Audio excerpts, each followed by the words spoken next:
Hello दोस्तों, स्वागत है आपके अपने YouTube चैनल 3 लिटिल ट्यूटर में। जैसा कि मैं कल से ही आप लोगों को बता रहा हूं कि क्लास 2 के आगे की क्लास में जो एडमिशन होने हैं उनके लिए नोटिस आना शुरू हो गई है। और ऐसे केंद्रीय विद्यालय जहां पर पिछले साल बाल वाटिका के एडमिशन हुए थे, उन केंद्रीय विद्यालय में क्लास 2 के साथ साथ बाल वाटिका के भी एडमिशन होंगे और उनकी भी नोटिस आना शुरू हो गई है। तो इस वीडियो में मैं बाल वाटिका के लिए ही बात करने वाला हूं और आपको दिखाऊंगा कि कौन कौन से केंद्रीय विद्यालय में बाल वाटिका के नोटिस आ गए हैं और एडमिशन शुरू होने वाला है 3 अप्रैल से। तो चलिए वीडियो स्टार्ट करते हैं और देख लेते हैं। तो ये नोटिस है केंद्रीय विद्यालय 2 संबलपुर का, जिसमें इन्होंने क्लास 2 के साथ साथ बाल वाटिका एडमिशन के बारे में भी नोटिस दिया हुआ है, जानकारी दिया हुआ है। Registration for admission to Bal Vatika in class 2 and above except class 11 for the session 2023-24. This is to notify that the following vacancy exists for the admission to a class different class as mentioned below for the session 2023-24. तो सबसे पहला है बाल वाटिका में 40 seat है इनके यहाँ और इसमें उम्र की सीमा बताई गई है कि 3 साल पूरा होना चाहिए और 4 साल कंप्लीट नहीं होना चाहिए, मतलब 3 से 4 साल के बीच में उम्र होनी चाहिए। बाल वाटिका 2 और बाल वाटिका 3 में कोई वैकेंसी नहीं है इनके यहाँ। क्लास 2 में भी कोई वैकेंसी नहीं है और इसी तरीके से क्लास 8 में इनके पास क्लास 3 में 8 वैकेंसी है, जिसके लिए उम्र 7 से 9 वर्ष होनी चाहिए। फिर क्लास 4 में कोई वैकेंसी नहीं है, क्लास 5 में 7 वैकेंसी है, क्लास 6 में 8 वैकेंसी है, क्लास 7 में 12 वैकेंसी है और क्लास 8 में कोई वैकेंसी नहीं है, क्लास 9 में कोई वैकेंसी नहीं है और क्लास 10 में भी कोई वैकेंसी नहीं है। साथ साथ इन्होंने उम्र को भी बताया है कि जिस क्लास में वैकेंसी है उस क्लास की उम्र को भी इन्होंने बताया है। चलिए आगे देख लेते हैं। Hence application are invited for admission to Bal Vatika 1 class 3, 5, 6 and 7 for the session 2023-24। The schedule for registration and admission is as follows. तो रजिस्ट्रेशन कब से शुरू होगा? बाल वाटिका 1 मतलब जिसमें भी वैकेंसी है क्लास 1 को छोड़कर उसका जो रजिस्ट्रेशन होगा वो 3-4 मंडे से 12-4 वेंसडे तक होगा। Declaration of selection list 17-4 Monday को होगा। एडमिशन फॉर सिलेक्टेड बाल वाटिका 1 या जिसमें भी वैकेंसी है वो 18-4 ट्यूसडे से 29-4 सैटरडे तक होगा। ये शेड्यूल वही है जो हमको केंद्रीय विद्यालय ने जारी किया था। केंद्रीय विद्यालय संगठन ने जो शेड्यूल जारी किया था क्लास 2 और अन्य कक्षाओं के लिए, वही शेड्यूल के तहत बाल वाटिका के भी एडमिशन हो रहे हैं। अभी बाल वाटिका के एडमिशन केवल 49 केंद्रीय विद्यालय में ही हो रहे हैं। आगे चलते हैं और देख लेते हैं। Registration form will be available on the school website. तो रजिस्ट्रेशन फॉर्म जो है वो स्कूल की वेबसाइट पर मिल जाएगा। Decision parent are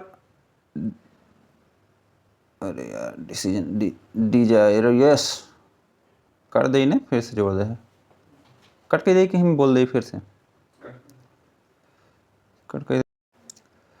Desirous parents are required to submit the field in registration form along with the below mentioned document in the school with the scheduled date in the admission department of the school on working days for 10 AM to 12:30 PM तक।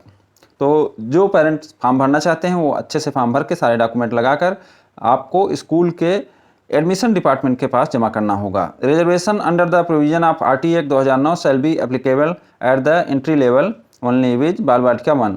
जो RT के तहत कोटा का प्रावधान है वह केवल बाल वाटिका 1 में मिलेगा। अब हम देखेंगे कि डॉक्यूमेंट क्या लगेगा। तो डॉक्यूमेंट में आपको certificate of proof of age in the form of the birth certificate. तो आपको बर्थ सर्टिफिकेट लगाना है। बोनाफाइड सर्टिफिकेट लगाना है उन क्लासों के लिए जो क्लास 1 और बाल वाटिका को छोड़कर। ब्लड ग्रुप का सर्टिफिकेट आपको लगाना है। आधार कार्ड लगाना है। पासपोर्ट साइज का 2 कलर फोटो आपको लगाना है। एड्रेस प्रूफ और ID प्रूफ लगाना है आपको। अगर आप गवर्नमेंट सर्वेंट हैं तो आपको सर्विस सर्टिफिकेट लगाना है और ट्रांसफ़र सर्टिफिकेट भी लगाना है। इसके साथ ही साथ अगर आप किसी कास्ट से बिलोंग करते हैं जैसे SC ST या OBC NCL या EWS या BPL तो आपको इसका भी सर्टिफिकेट लगाना है। आप अगर सर्विस में हैं तो ट्रांसफ़र सर्टिफिकेट भी आपको लगाना है। एक सेल्फ डिक्लेरेशन भी आपको देना है, a certificate of retirement for uniform defence employee. The application form so receive will be processed by the Vidyalaya as per KVS admission guideline 2023-24। मतलब ये बता रहे हैं कि जो केंद्रीय विद्यालय का एडमिशन गाइडलाइन है 23-24 का, उसी के अनुसार सारा प्रोसेस होगा। इसमें केवल एक बदलाव ये है कि सिंगल गर्ल चाइल्ड का कोटा लागू नहीं होगा। बाकी सारे नियम कानून जो केंद्रीय विद्यालय के लागू होते हैं बाकी क्लासों के लिए, वही चीज़ बाल वाटिका के लिए भी लागू होगा। और इसमें प्रायोरिटी कैटेगरी भी लागू रहेगी, केवल इसमें आरटी कोटा भी लागू रहेगा, केवल इसमें सिंगल गर्ल चाइल्ड का कोटा लागू नहीं होगा।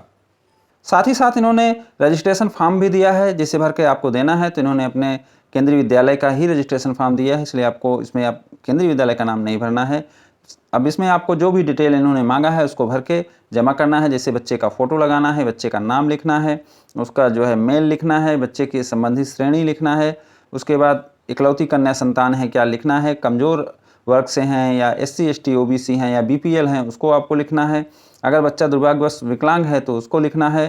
प्रमाण पत्र बच्चे का नाम जो होना चाहिए वही आपको इसमें लिखना है, और जन्मतिथि आपको लिखना है, अंकों और शब्दों दोनों में लिखना है। बच्चे का रक्त समूह अगर आपको मालूम है लिखना है। उसके साथ ही साथ आपको फिर अपना डिटेल भरना है, जैसे माता पिता का डिटेल भरना है, और इसमें आय वगैरह पूरा पूछा जाता है। और अगर आप सरकारी कर्मचारी हैं तो उसका भी डिटेल इसमें भरना है। पूरा ये फॉर्म भर के आपको जमा करना है, और उसके बाद आपके बच्चे का एडमिशन होगा। साथ ही साथ अगर आप किसी स्पेशल ग्रुप से बिलोंग करते हैं, आप गवर्नमेंट नौकरी में हैं, तो वो सब के लिए प्रमाण पत्र भी इसमें दिया गया है, इसे भी भर के आपको देना है। जैसे आप अगर गवर्नमेंट नौकरी में हैं और सेंट्रल गवर्नमेंट में हैं तो ये सेवा प्रमाण पत्र आपको भर के देना है, और अगर स्टेट गवर्नमेंट है तो ये वाला सेवा प्रमाण पत्र आपको भर के देना है, राज्य सरकार वाला। और अगर आप के घर में दुर्भाग्यवश कोई ऐसी घटना हुई है, डाइड इन हार्नेस है, तो आपको डाइड इन हार्नेस का सर्टिफिकेट भी भर के देना है। साथ ही साथ अगर आप गवर्नमेंट नौकरी में हैं तो आपको ये वाला फॉर्म जो 7 ईयर में आपका कितना ट्रांसफ़र हुआ है उसको भी भर के देना है। इन सब पे मैं वीडियो पहले भी बनाया हूँ और बताया हूँ कि आपको कैसे क्या करना है, कैसे भरना है। साथ ही साथ मैं बता दूँ कि अभी भी कि इसको भरकर आप अपने इंचार्ज से इसका साइन मुहर करा के जमा कराना रहेगा। मतलब आपके जो इंचार्ज होंगे उनके द्वारा इसमें साइन होगा और उनके कार्यालय की मुहर लगेगी, फिर ये जमा होगा। बाल वाटिका की नोटिस बहुत सारे केंद्रीय विद्यालय निकाल चुके हैं, जिसमें से Etawah, KV number 1 Colaba Mumbai, KV number 2 Sambalpur, KV Singrauli, KV number 2 Faridabad, KV number 1 Gorakhpur. इसी तरीके से बहुत सारे केंद्रीय विद्यालय ने क्लास 2 के साथ साथ बाल वाटिका के एडमिशन के नोटिस भी निकाले हुए हैं। आप उनकी वेबसाइट पर जाकर देख सकते हैं। साथ ही साथ मैं इसमें एक और नोटिस जोड़ना चाहूँगा जो केंद्रीय विद्यालय संगठन ने निकाला है और बाल वाटिका के संबंध में ही है। तो जो बाल वाटिका के एडमिशन हो रहे हैं वो क्लास 2 के साथ ही हो रहे हैं, इसलिए क्लास 2 के साथ उनका नोटिस आया है। और जो ये केंद्रीय विद्यालय संगठन ने बताया है, ये मैं पहले से आपको बताते आ रहा हूँ। पिछले साल इस संबंध में मैंने एक वीडियो भी बनाया था जिसका मैंने टाइटल ही रखा था कि 49 KV में कम हो जाएंगी केंद्रीय विद्यालय की सीटें। तो वही चीज़ इसमें बताया गया है कि जो बच्चे बाल वाटिका 3 में थे वो क्लास 1 में प्रमोट होंगे, और वहाँ पर एक सेक्शन क्लास 1 के लिए कम हो जाएगा। अगर वहाँ एक ही सेक्शन है तो वो सेक्शन पूरा लैप्स हो जाएगा, वहाँ ऑनलाइन एडमिशन क्लास 1 के लिए नहीं होंगे। तो ये जानकारी इन्होंने बताया है, बाकी इसमें कुछ ज़्यादा नहीं बताया है।